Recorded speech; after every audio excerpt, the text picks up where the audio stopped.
Saint Martin আসার আগে অনেকের মাঝেই থাকার রুম নিয়ে সংশয় দেখা দেয়।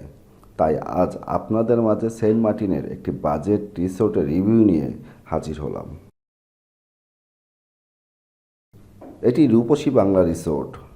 এক রুমে 2টি বেড, ব্যালকনি সহ এই রুমে মোট 4 জন থাকতে পারবেন।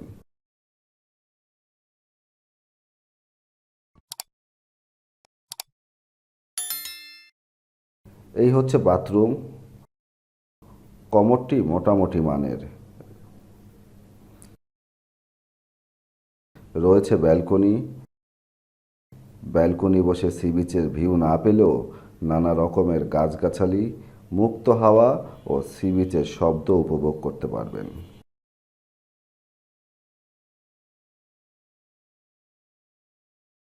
ভিউয়ার্স, রূপসী বাংলা রিসোর্টের প্রতি রাতের জন্য রুমের ভাড়া দিতে হবে 2500 টাকা, যা আমার কাছে একটু বেশিই মনে হয়েছে।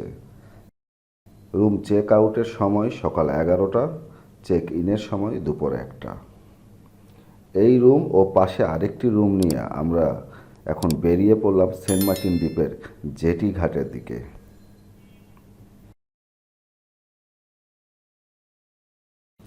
পরিষ্কার স্বচ্ছ পানি, কোথাও নীলাভ রং, কোথাও বা হালকা সবুজ আভা।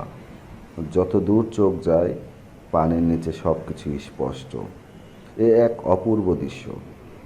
কখনো বা বিভিন্ন রঙের ডোরাকাটা রঙিন মাছও দেখা যায়, কখনো বা সবুজ কোরাল, বেইল কোরাল উকি দেয়।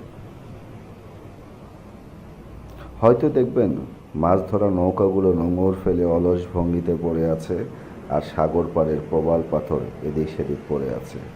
ভুল করে বারবার এই সৌন্দর্যকে আঁকড়ে ধরতে ইচ্ছে করবে। সাগরের এই সৌন্দর্য এক এক সময় এক এক রকম। সকালে সূর্যোদয়ের সময় আকাশ আর সমুদ্রের অসংখ্য রঙের বিচ্ছুরণ সূর্যাস্তের সময় অন্য এক রূপ ধারণ করে।